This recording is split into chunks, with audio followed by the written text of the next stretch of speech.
This is TechCrunch.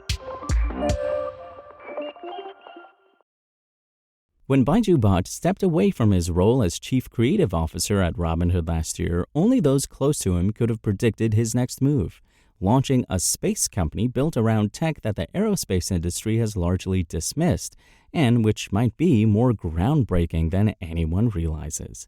If people aren't paying much attention, that's just fine with Bhatt, who co-founded the trading app in 2013, 5 years after earning his master's degree in mathematics at Stanford.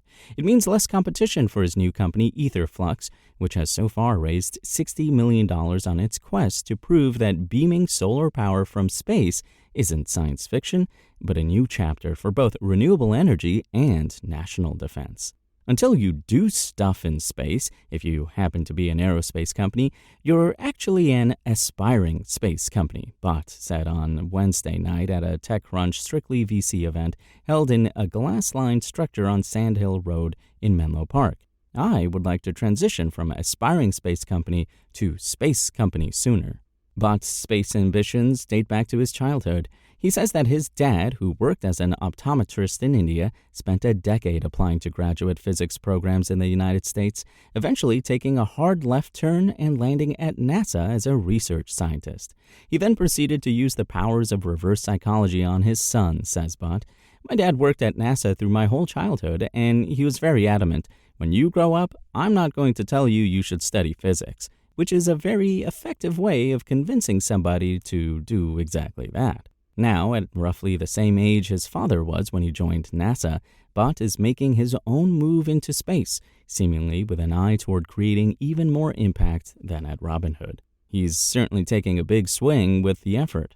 Traditional space solar power concepts have focused on massive geostationary satellites, using microwave transmission to beam energy to Earth. The scale and complexity made these projects perpetually 20 years away, Bhatt said Wednesday night. Everything was too big. The size of the array, the size of the spacecraft was the size of a small city. That's real science fiction stuff. His solution is both far smaller and more nimble, he suggested. Most notably, instead of massive microwave antennas that require precise phase coordination, Etherflux's satellites will use fiber lasers, essentially converting solar power back into focused light that can be precisely targeted at receivers on the ground. We take the solar power that we collect from the sun with solar panels, and we take that energy and put it into a set of diodes that turn it back into light, Bhatt said. That light goes into a fiber where there's a laser, which then lets us point that down to the ground. The idea is to launch a demonstration satellite in June of next year. While Bhatt envisions eventually building a true industrial-scale energy company, he's starting with national defense. In fact, the Department of Defense has approved funding for Etherflux's program, recognizing the military value of beaming power to forward bases without the logistical nightmare of transporting fuel.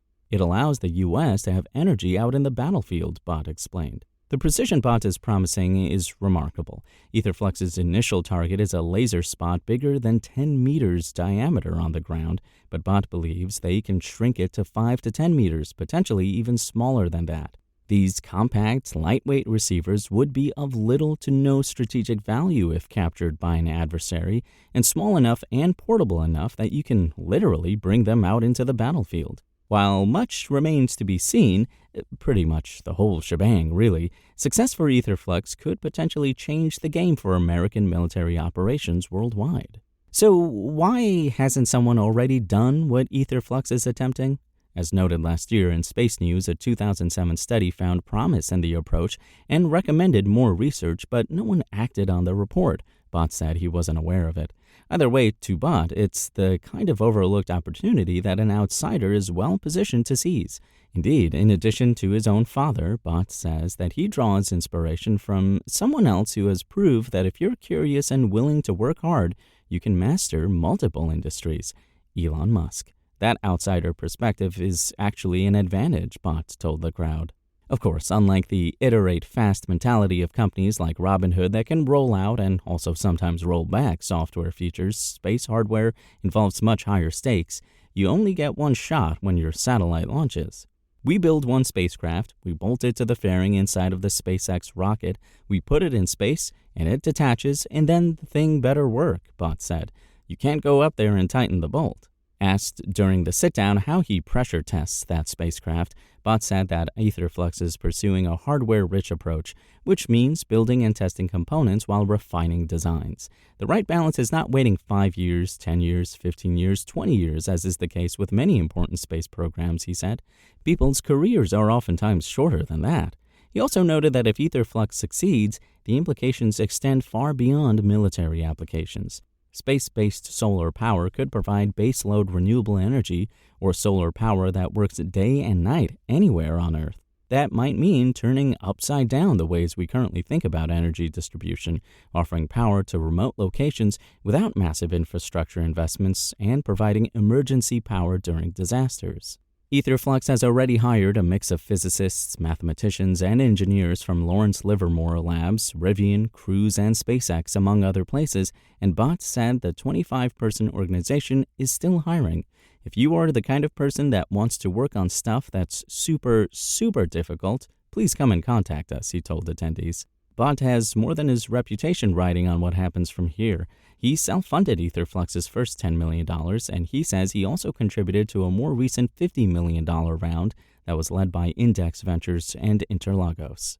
Etherflux's timeline is aggressive, too. That plan to launch a demonstration satellite precisely 1 year from now means that it's basically around the corner.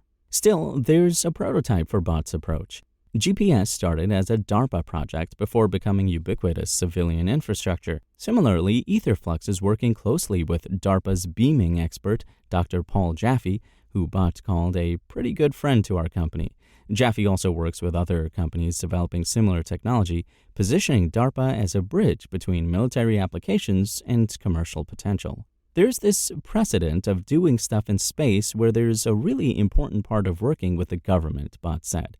But we actually think over time, as the technology matures and things like SpaceX's reusable super heavy lift launch vehicle Starship really open up commercial access to space, this is not going to be just a Department of Defense thing.